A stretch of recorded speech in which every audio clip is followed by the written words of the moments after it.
Vamos iniciar a semana entre irmãos, orando e no melhor lugar do mundo, não é mesmo? Eu sempre digo que eu me sinto em casa, até porque eu moro em Imbé. Eu pertenço à Igreja Central de Tramandaí em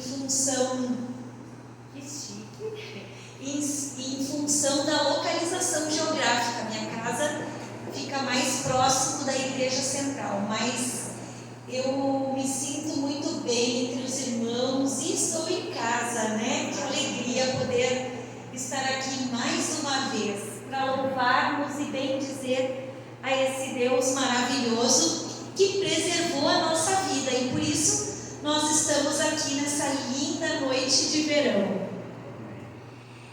Quem aqui dos irmãos é competitivo?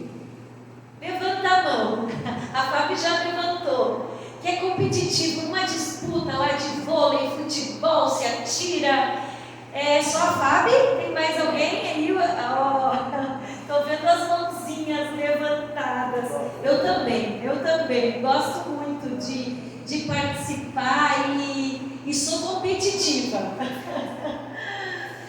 Eu quero trazer uma boa notícia nessa noite. Todos nós aqui estamos inseridos num grande conflito, mas nós já temos a vitória. Você pode acalmar o seu coração, porque essa vitória, ela já foi vencida. E nós somos mais que vencedores em Cristo Jesus. Amém? Amém. E aí eu fico me perguntando, se nós temos a certeza da vitória, por que nós vivemos em um mundo tão atribulado? Nunca se teve tantas doenças mentais, fomos acometidos de tanta ansiedade, depressão, incertezas. Por que nos assola esses sentimentos, invadem o nosso coração? E até tem um versículo bíblico, os arautos do rei, eles têm uma música, né? Que ele diz assim: um coração não se turbe. Turbar é se agitar, é se movimentar. Credes em Deus e credes em mim, né? Na casa do meu pai há muitas moradas. Se não fosse assim, eu não vos teria dito. Mas por que ainda assim nós nos agitamos? Sabe, queridos, não é fácil. Todos nós, inseridos no mundo de pecado. E o pecado, ele faz separação entre nós e Deus. Mas nós estamos vivendo um período onde nós estamos vivendo uma crise de identidade. Assim como o povo de Israel, vocês lembram que eles percorreram 40 anos rumo à terra prometida, e nesse período eles reclamavam, eles esqueceram quem eles eram, quem havia tirado eles do Egito. Eles esqueceram, queridos, as suas origens. Eles esqueceram o mais importante. Eles esqueceram a sua missão. E sabe, querido irmão, eu falo da minha experiência. É fácil nós nos esquecermos quem nós somos, de onde nós vivemos, por conta desse mundo atribulado, desse mundo cheio de ruídos, desse mundo apelativo, aonde nós acabamos nos envolvendo com os nossos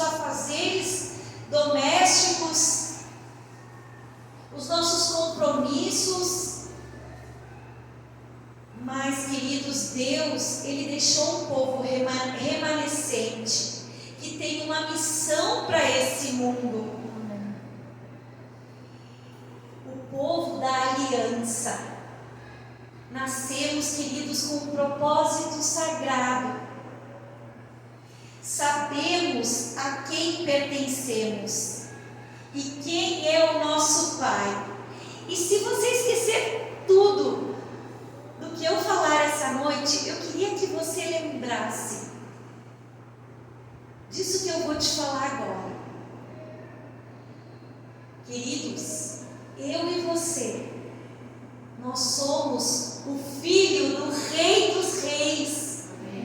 Você é o filhinho amado de Deus. O Pai, Ele espera por você e por mim. E ainda que andemos pelo vale da sombra da morte, você ainda é o filho amado de Deus. E sabe, queridos, ser o filho do Rei dos Reis é maravilhoso, não é? Ter a certeza de um Pai que nos ama e que nos espera. Mas o filho do Rei dos Reis, nós temos uma responsabilidade diante disso. O filho do Rei dos Reis, ele não se veste de qualquer jeito. Ele não come qualquer comida. Ele não fala qualquer coisa. O filho do Rei dos Reis, ele tem uma atitude diferente. Eu não sei se vocês tiveram já a oportunidade de ver a realeza, né? E como a realeza desse mundo, né? Eu quero dizer, mas como eles se portam. Mas você é muito mais importante de qualquer realeza desse mundo. Querido, você é filho do Rei do Universo. E aí eu fico a pensar, e ainda assim, mesmo nós tendo essa certeza de que nós somos o Filho amado de Deus, nós somos acometidos sim, de muitos desafios, de muitas angústias, de muitas tristezas, de muitas enfermidades. E sabe, queridos, tem muitos sentimentos. Um deles é o medo. O medo é um sentimento que, se ele existe, é porque ele tem uma intenção de ser, né? Se nós pensarmos, Deus colocou o medo nesse mundo com uma intenção de que nós nos afastássemos do perigo. Quando eu vejo uma cobra peçonhenta ou um animal que me oferece perigo, o que o medo faz? O medo faz com que eu, estado de alerta, te afasta. Se tu puder, corre, né? Mas o inimigo de Deus, queridos, tudo que Deus criou com um propósito, Ele transforma. E Ele faz de medo, eu vou paralisar. E os filhos do Rei do Universo vão desanimar. Talvez vão se prostrar. Talvez vão parar no meio do caminho.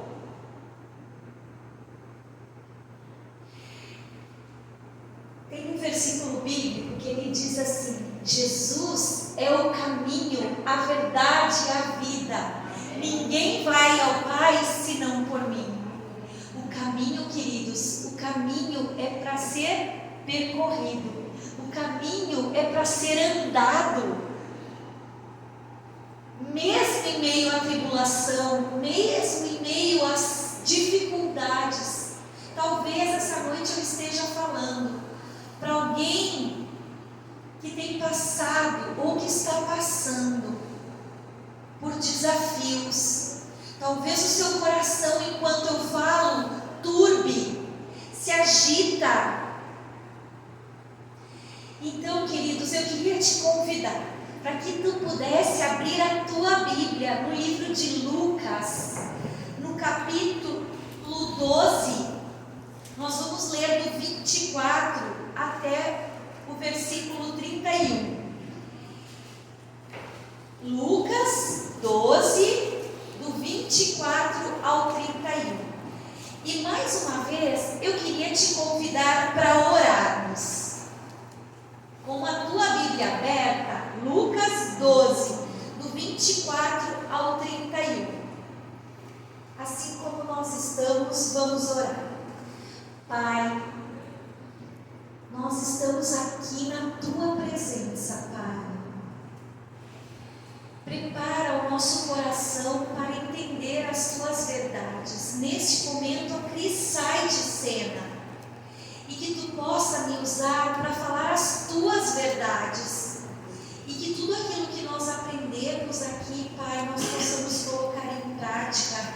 Nos concede sabedoria, Pai, para entendermos a tua vontade e as tuas verdades para a nossa vida. Pai, talvez eu esteja aqui falando para alguém que precisa a cura física, mas talvez tenha alguém que precisa da cura mental, espiritual, a cura da alma. Por que não, Pai? Talvez eu esteja falando para alguém que está com dificuldades financeiras, de relacionamento, eu não sei, mas tu conhece, Pai. Que tu possa atender tudo de acordo com a tua vontade e que nós possamos ser reavivados com a tua palavra, Pai. É o que eu te peço, em nome e por amor de Jesus. Amém. Amém. Na minha versão bíblica, ela diz assim: observai os corvos, os quais não semeiam, não ceifam e não têm despensa, nem celeiros. Todavia, Deus os sustenta. Quanto mais valeis do que as aves? Qual de vós, por ansioso que esteja, pode acrescentar um côvado ao curso da sua vida? Continua com a tua Bíblia aberta, mas eu queria parar um pouquinho aqui. Um côvado seria mais ou menos entre 40 a 56 centímetros, mais ou menos. Deus faz uma comparação de nós com as aves, de nossas preocupações, de nossas dores, dos nossos desafios, com alguns centímetros, mais ou menos isso aqui, ó, mais ou menos isso aqui. Por mais ansioso que eu e você talvez estejamos nessa noite, será que nós podemos acrescentar um côvado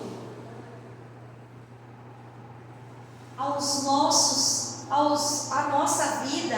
E aí seguindo: se portanto nada podeis fazer quanto às coisas mínimas, por que andeis ansiosos pelas outras?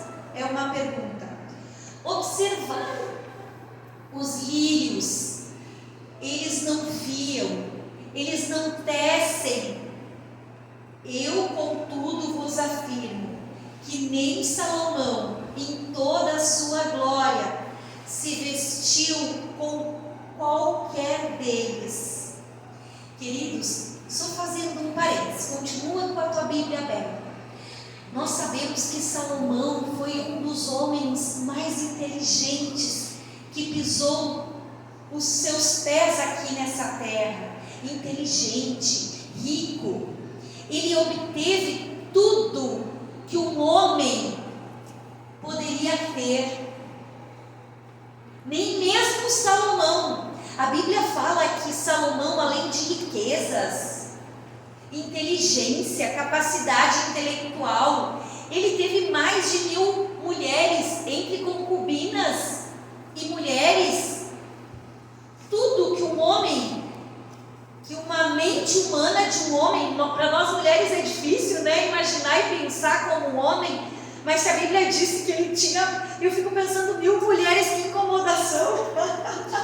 Mas era alguma coisa importante para um homem, né? Se a Bíblia traz que ele tinha mais de 1000 mulheres, é que para um homem isso era uma coisa relevante, né? E a Bíblia agora nos diz que ainda assim,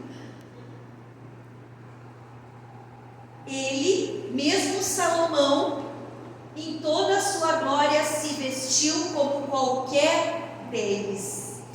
Ora, vamos seguir? Ora, se Deus veste assim a erva que hoje está no campo e amanhã, queridos, ela é lançada no forno para ser queimada, quanto mais tratando-se de vós.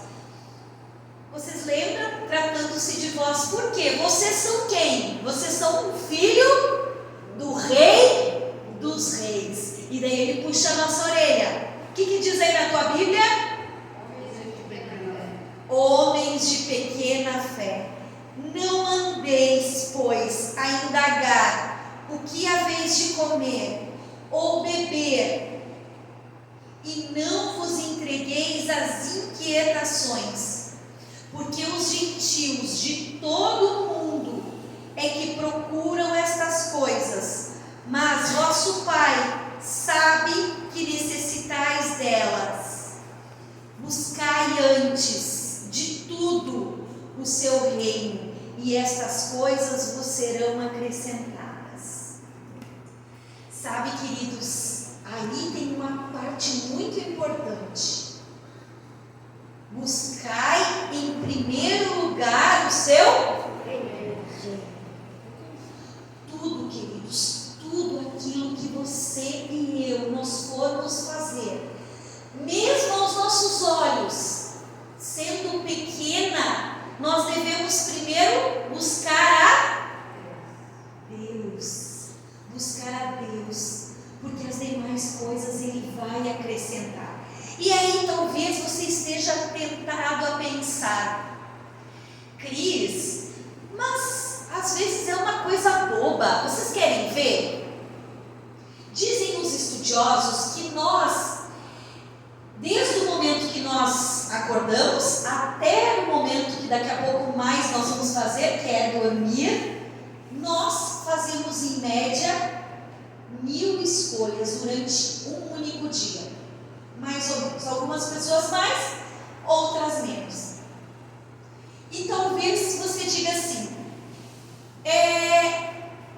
começando de manhã, tá? Vamos pensar, eu brinco que a nossa primeira luta é contra o travesseiro.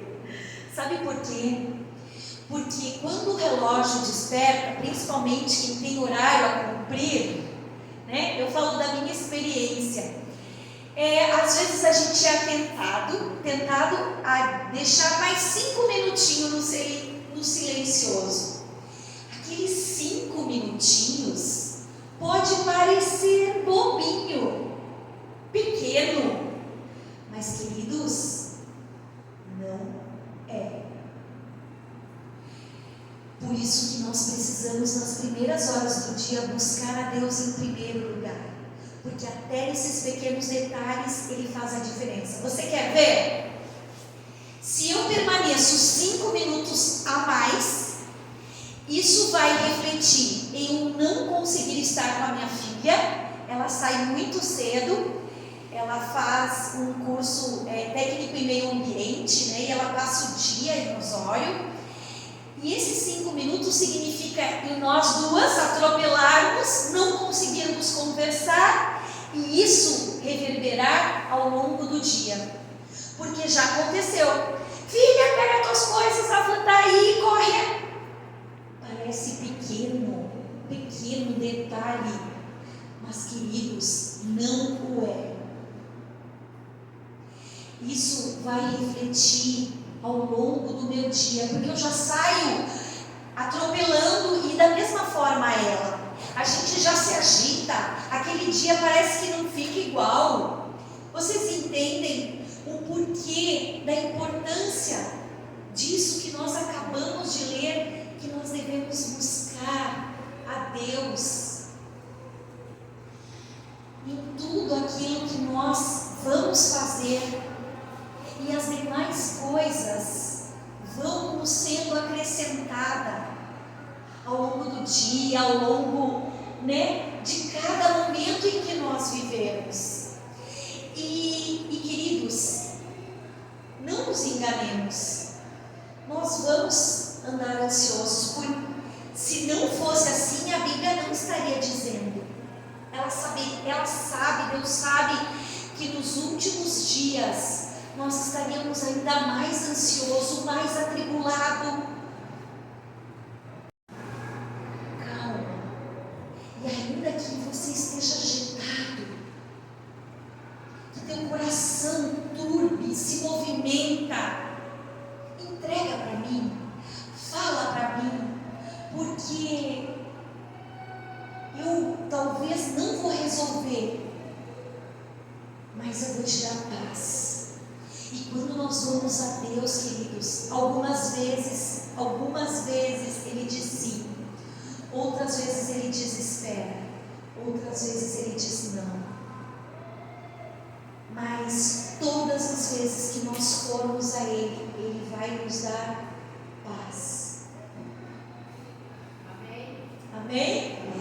Tem um livro maravilhoso, é um livro que eu sempre recomendo, que nós estamos entregando, um livro evangelístico que é o do ano passado e desse ano, que é o livro Grande Conflito. E tem uma parte que eu queria ler, que eu acho lindo, que ele diz assim, está na página 560, o grande conflito terminou, pecado e pecadores não mais existem, o universo inteiro está purificado, uma única pulsação de harmonia e felicidade vibra por toda a vasta criação.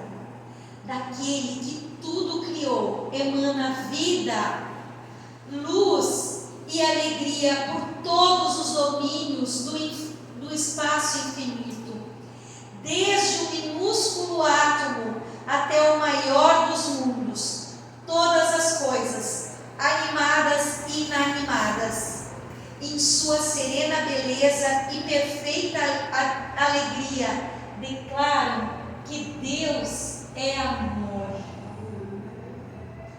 Queridos, essa escritora maravilhosa, que se você não leu, leia, queridos, leia, é uma leitura maravilhosa, que nos fortalece, que nos ajuda a entender muitas das dificuldades que todos nós estamos envolvidos.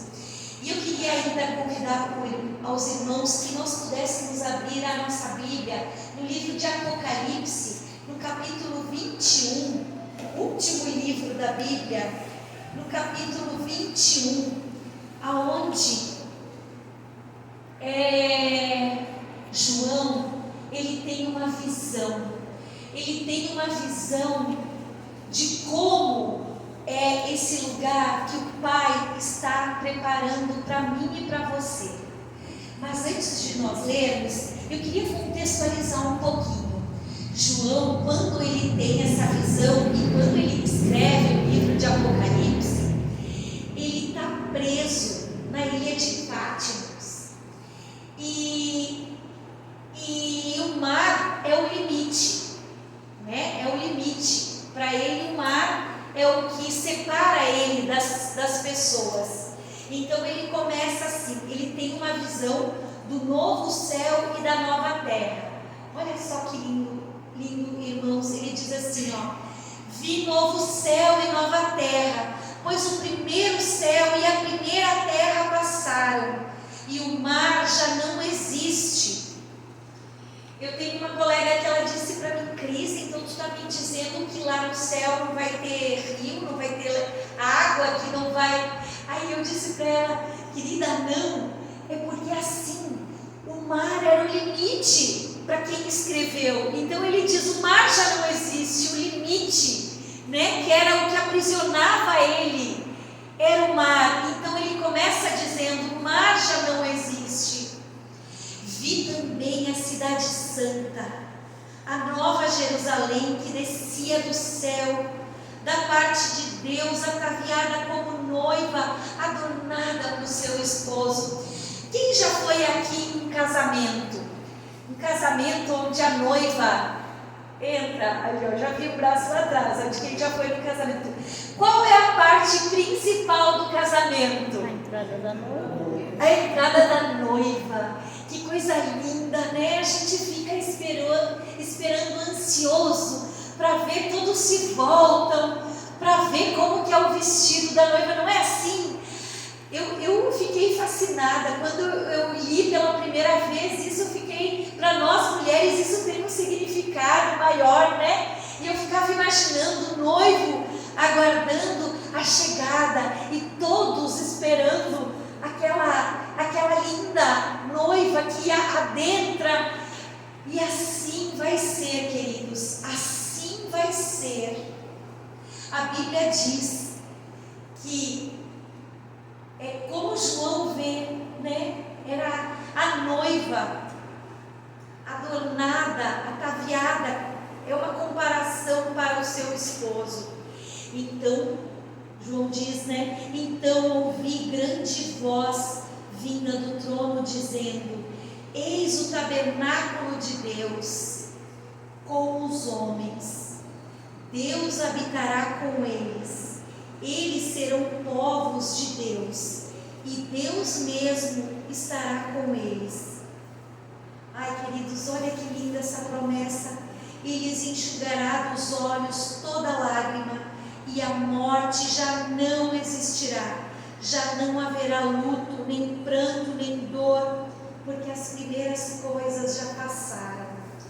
E aquele que está sentado no trono diz: eis que faço nova todas as coisas. E acrescentou: escreve, porque estas palavras são fiéis e verdadeiras. Queridos, talvez nessa noite nós estejamos com medo, com dúvidas. Talvez nós tenhamos que fortalecer algum filho, e talvez nós precisamos nos fortalecer para ser Jesus alguém lá fora. Talvez durante essa semana algum colega de trabalho, algum vizinho, eu não sei, vai precisar que você leve a esperança que nós ouvimos essa noite. Tem uma história que me comoveu muito, a história de um homem missionário chamado Henry Morrison, que ele ficou por 40 anos como missionário na África, e ele veio em direção à sua cidade, né, voltando para casa, para Nova York, e nesse navio estava o presidente da época, Theodore Roosevelt, e junto, né, no navio. E quando eles se aproximam da terra, ele vê que tem uma grande comitiva esperando, né, esse presidente do país. E próximo do porto de Nova York,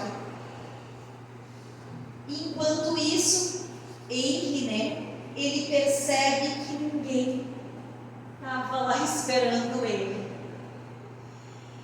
E aí ele ficou um pouco triste, assim, ele ficou abatido, porque em meio à tristeza, assim, né, porque ele também estava voltando para casa. E aí disse que ele ouviu uma voz suave que disse a ele: Henry, você ainda não chegou em casa. Os Estados Unidos, Nova York, não é a tua casa.